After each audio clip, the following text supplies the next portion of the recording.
പോകുന്ന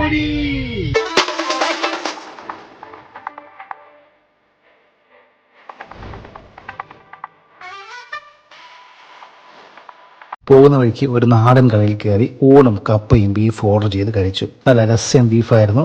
കപ്പയും കൂട്ടി കഴിച്ച് ഊണും എൻജോയ് ചെയ്ത് ഞങ്ങൾ വീണ്ടും യാത്ര തിരിച്ചു. പൊന്മുടി എത്തുന്നതിന് മുമ്പുള്ള കല്ലാറിൽ ഒന്ന് കാല് കഴുകാൻ ഇറങ്ങിയതാണ്. പക്ഷെ സംഭവിച്ചത് മറ്റൊന്ന്.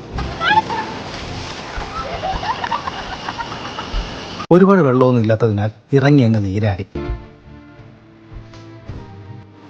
ക്രിസ്റ്റിക്ക് സ്ഥലം ശരിക്കും ഇഷ്ടപ്പെട്ടു. ഇറങ്ങിക്കഴിഞ്ഞ് തിരിച്ചു കയറാൻ അവന് മടി. പിന്നെ ഞങ്ങൾ അവൻ്റെ കൂടെ അവിടെ അങ്ങ് ഓടി.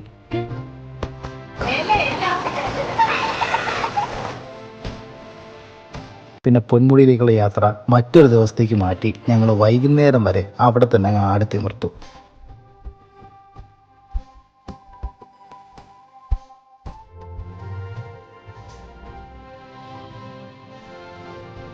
അങ്ങനെ അവിടുത്തെ പള്ളിയിൽ ഊഞ്ഞാലും ആടി അവിടെ മൊത്തം കറങ്ങി തിരിഞ്ഞ് ഞങ്ങൾ അവിടുത്തെ പയ്യെ തിരിച്ചു.